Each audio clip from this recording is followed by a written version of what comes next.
तर नमस्कार मित्रांनो, वेलकम टू माय व्हिडिओज.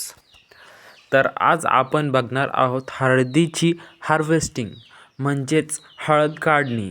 तर आज आम्ही जी झाडं लावले होते आमच्या बागामध्ये हळदीची 10-15 त्या झाडांची हार्वेस्टिंग केली आहे.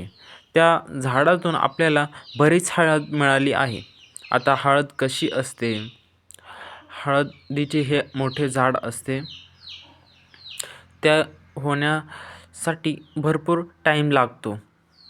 आता हळद काढणी म्हणजे जमिनीतून काढणी. तुम्हाला माहीत आहे का हळदीची प्रक्रिया कशी केली जाते? तर हळदीची प्रक्रिया ही शेतातून होते.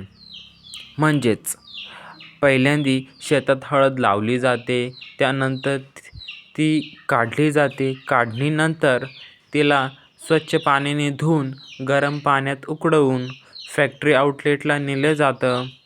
परत तिचा काही राहिलेला जो रस्ट आहे तो काढला जातो. रस्ट काढून ती हळद चांगली उकळवून ड्राय केली जाते, वाळवली जाते.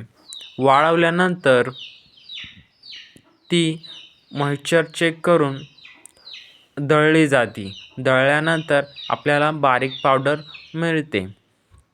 मग ती पावडर हळदी पावडर म्हणून आपण जेवणात वापरतो. हळद ही शरीरासाठी उत्तम आहे. हळदीला इंग्लिशमधून काय म्हणतात हे मला कमेंट करून नक्की सांगा. आणि तुम्हाला हा व्हिडिओ कसा वाटतो ते पण नक्की सांगा. तुम्ही कोणत्या शहरातून बघत आहात हा व्हिडिओ ते पण सांगा. हळदीला प्रामुख्याने महाराष्ट्रात, केरळामध्ये उगविले जाते. हळद ही भारतीय व्यंजनामधला सर्वात प्रमुख घटक आहे. म्हणजे बिना हळदीचे जेवणाला चव येत नाही. हळदी पावडर ही जेवणात खूप वापरली जाते. तर आम्हाला या हळदीचे निव्वळ नफा म्हणजेच घरगुती खाण्यासाठी ही हळद पुरेशी आहे.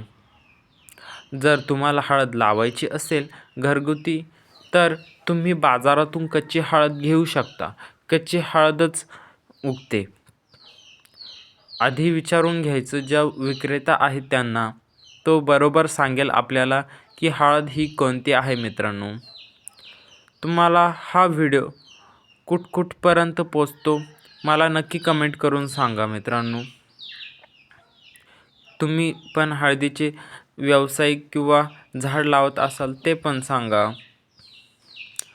ही हळद खूप महत्त्वाची असते. आपण हिला कच्ची पण खाऊ शकतो, हळदीची भाजी पण करून खाऊ शकतो आणि कोणत्याही प्रकारे आपण आपल्या स्वयंपाकात वापर करू शकतो. हळदीचे झाड जर चांगले पोषण भेटले तर खूप हळद देते. 6 किंवा 12 महिन्यात हळद येऊन जाते. प्रामुख्याने आम्ही ही हळद लावली होती तेव्हा मी टाईम नोट नव्हता केला, त्याच्यामुळे मी प्रॉपर टाईम सांगू शकत नाही तुम्हाला. पण ही हळद आम्ही जानेवारीमध्ये काढत आहोत, जेव्हा उन्हाळ्याचा सीझन सुरू होतो तेव्हा. पण ही हळद काढताना आम्ही नोटीस केलं की हळदीचे पानं संपूर्ण पिवळे पडले होते, म्हणून आम्ही ही हळद काढली. मित्रांनो, आमचे सबस्क्रायबर खूपच कमी आहे. नक्की तुम्ही सबस्क्राईब करा. कच्च्या हळदीला बाजारात पण खूप मागणी असते. मी हळूहळू जमिनीतून हळद काढत आहे. जी हळद जमिनीत फसलेली आहे, जेव्हा मी झाड उपटले तेव्हा त्या झाडापासून मला हळद न मिळता फक्त देठच मिळाले. म्हणून मी जमिनीत खोदून जी राहिलेली हळद आहे ती पण संपूर्ण काढत आहे. त्यामुळे जे जमिनीत हळद आहे ती संपूर्ण निघून येते आणि मला व्यवस्थित हळद मिळते. मी हे हळदीचं झाड उपटून घेत आहे.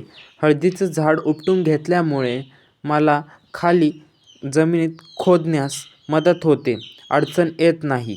मी चांगली हळद काढून ती उकळवून तिची प्रक्रिया पुढे करेल, म्हणजेच वाळवून जेवणात वापरेल, हळद पावडर बनवेल. मी हळूहळू खोदकाम करत आहे. खोदकाम करून ही हळद संपूर्ण काढून घेईन. आम्ही पारंपरिकरित्या हळदीची शेती नाही करत. आम्ही फक्त खाण्यापुरती हळद लावतो. म्हणजेच आपल्याला घरगुती हळद खाण्यासाठी मिळते. हळदीचे कंद जमिनीत मोठमोठे होतात. ते काढण्यासाठी आपल्याला हाताची मशागत लागते, म्हणजेच खोदण्यासाठी बराच वेळ लागतो. मित्रांनो, तुम्ही सबस्क्राईब आणि फॉलो करत नाहीत, कमेंट पण नाही करत आणि लाईक पण नाही करत. प्लीज मित्रांनो, नक्की करत जा सबस्क्राईब, फॉलो, कमेंट. मी नवीन व्लॉगर आहे. मला काही अडचणी येतात, कारण मला काही अजून सर्व माहिती नाही. परंतु मी माझ्या परीने सर्व प्रयत्न करीत आहे चांगल्यात चांगला ब्लॉग बनविण्याचा. मला चांगली एडिटिंग नाही जमत, पण मी लवकरच चांगली एडिटिंग पण शिकून घेईल. पण मित्रांनो, तुमचा सपोर्ट मिळाल्यामुळे मला खूप आनंद होतो, म्हणूनच मी व्हिडिओ काढतो. हा चॅनल मी 2020 मध्ये सुरू केला होता, पण आज 2026 चालू आहे, तरी पण माझे सबस्क्रायबर फक्त 300च आहे. नाहीतर काही चॅनल एका वर्षात 6 महिन्यात किंवा 3 महिन्यातच ग्रोथ होतात, कारण त्यांची स्ट्रॅटर्जी असते. एकच निश, एकच कार्यावर ठाम त्यांचं काम ते करत असतात. मला जेव्हा कामावरनं सुट्टी असते, मी तेव्हाच व्हिडिओ बनवतो. पण मला लाईक मिळाल्यावर आणि व्ह्यूज आल्यावर खूप आनंद होतो. कमीच का होईना, पण खूप आनंद होतो. जर तुम्हाला पण ब्लॉग बनवायला आवडत असेल तर कमेंट करून नक्की सांगा. ह्या व्हिडिओमध्ये काही माझ्याकडनं चुका झाल्या असतील तर माफ करा. तुम्हाला हळदीबद्दल काय काय माहिती आहे ती नक्की सांगा. हळद कोणकोणत्या प्रकारच्या असतात किंवा कुठे कुठे येतात?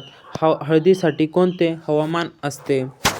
आणि हळद लाल, काळी, पिवळी कोणकोणत्या प्रकारांच्या तुमच्याकडे उगवतात ते पण कमेंट करून सांगा मला.